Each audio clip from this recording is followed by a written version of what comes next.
Здравствуйте, подписчики и гости моего канала. Сегодня четвертая часть «Сам себе доктор» или «Рецепты здоровья». Если тот, кто еще не посмотрел первые, вторые, третьи части, внизу оставлю ссылочку под видео, сможете пройти и посмотреть. А сегодня мы просто приступаем к четвертой части. Если вам интересен здоровый образ жизни, тогда рецепты здоровья или «Сам себе доктор» помогут вам от разных болезней и ситуациях. В четвертой части «Сам себе доктор» вы узнаете 14 рецептов, которые помогут вам улучшить здоровье и справиться с такими заболеваниями, как аденома, миома матки, кашель, авитаминоз, артеросклероз, простуда, болезни почек и мочевого пузыря, гайморит и еще много чего, с чем вы сможете ознакомиться, посмотрев это видео. Итак, подписывайтесь на канал и продолжаем. Рецепты здоровья или «Сам себе доктор» при аденоме. Первое. Прокипятите 1 столовую ложку измельченных корней солодки голой в 500 мл воды в течение 10 минут. Дайте остыть и процедите. Принимайте по 100 мл перед едой. Второй рецепт. Залейте 1 столовую ложку измельченных высушенных листьев лишины лесного ореха стаканом кипятка. Дайте покипеть 10 минут. Снимите с огня, настаивайте полчаса и пейте по 1-2 столовые ложки несколько раз в день. Третий рецепт. Столовую ложку измельченных корней лопуха залейте 500 мл воды, кипятите в течение 10 минут. Потом процедите. Принимайте по 100 мл 4 раза в день перед едой. Четвертый рецепт. Очень полезно при аденоме сидячие ванночки с ромашкой.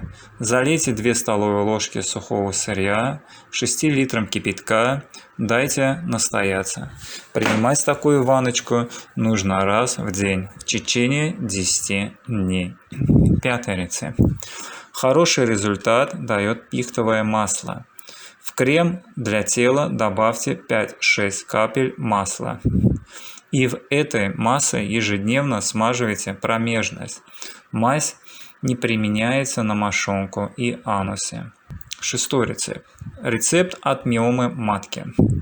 Смешайте 3 части пустырника и бессмертника, 2 части боярышника и зверобоя, 1 часть ромашки, календулы и коры крушины.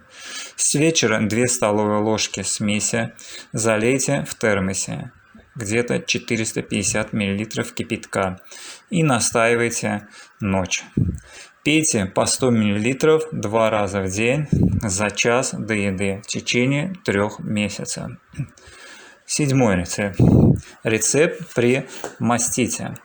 Высушите арбузные корочки и перемолите в порошок. Разведите его с кипятком до густой кашицы.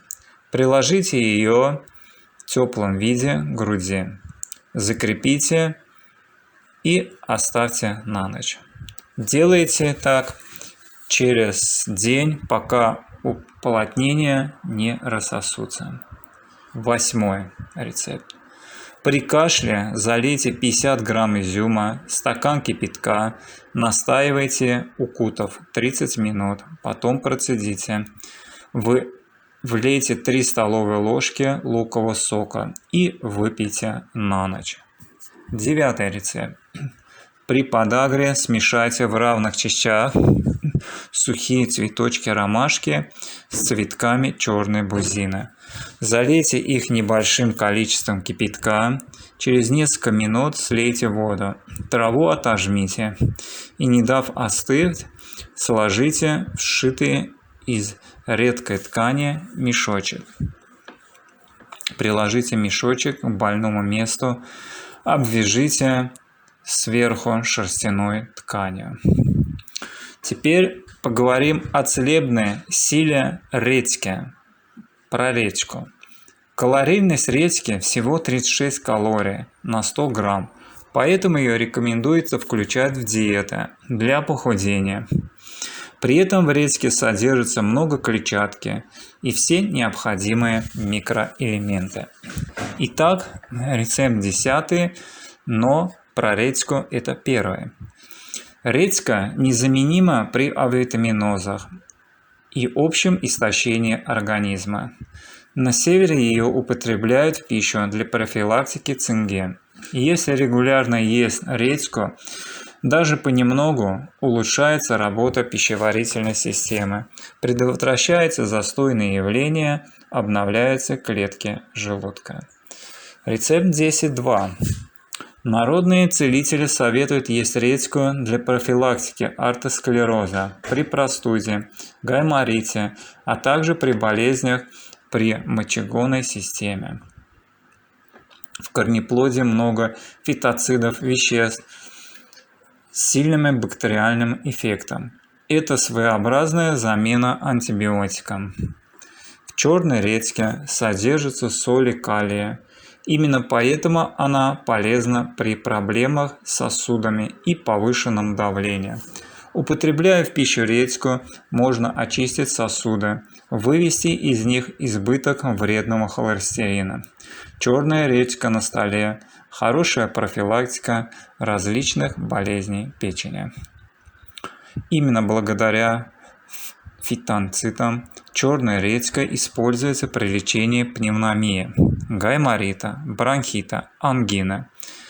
При диспроктозе редька поможет нормализовать работу кишечной флоры. Полностью исключить редьку из рациона нужно при индивидуальной непереносимости этого овоща. Не рекомендуется есть редьку при повышенной кислотности желудка, гастритах. При острых воспалительных заболеваниях почек редька также противопоказана. Лучше отказаться от редьки при энтероколите и токсическом зобе. Беременным женщинам включать редьку в рацион нужно очень осторожно. По мнению диетологов, здоровым людям в день можно съедать до 150 грамм редьки. Следующие рецепты. Про редьку закончили. 11 рецепт. При авитаминозе 100 грамм чернослива залейте 1 литром кипятка, дайте настояться, процедите. Принимайте по 1 стакану настоя в день 7-5 дней. 12 рецепт. Смешайте 1 столовую ложку перебродивших ягод калина с сахаром 1 к 1. Растворите в стакане кипятка и пейте. При гипертонии по 2 столовые ложки перед едой 3-4 раза в день в течение месяца.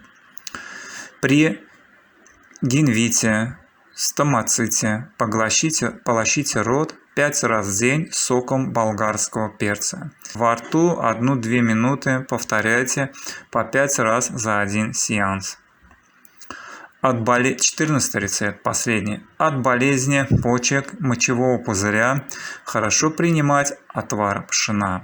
С вечера стакан пшена, хорошенько промытого в теплой горячей воде, высыпаете в пол-литровую банку. Заливайте крутым кипятком, укутывайте, настаивайте. На следующее утро смесь подогревайте на водяной бане в толстом стакане. Как принимать? По 2-3 раза в день, по 1-2 стакана отвара в теплом виде. Как парное молоко, независимо от приема пищи. Перед подогревом жидкость в банке надо слегка взболтать. 1 порции хватит примерно на 3 дня.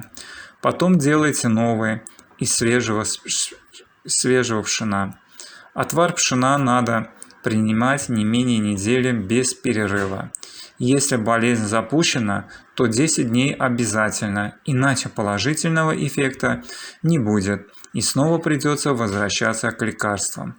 На весь период лечения не помешает теплая одежда. Пшеничный отвар приятный на вкус, напоминает молочную кашу. Облегчение наступает уже после первого приема отвара. Еще добавлю, что крупа должна быть цельная, иначе при первом же приготовлении может получиться просто каша.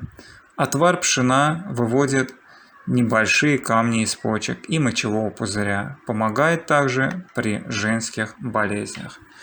Ну вот, здесь видео и закончилось, такое небольшое. Внизу можете пройти по ссылочке, попасть на сайт, где более подробно все качественно описываются все рецепты. Можете себе переписать такой, который вам нужен. А также внизу ссылочки на первое, на второе и на третье видео. Все, живите с верой в Бога, и Бог не оставит вас. Если вам понравилось видео, ставьте пальчик вверх, подписывайтесь на канал, оставляйте комментарии, впереди еще будет много интересного. Ну все, всем пока, до новых встреч.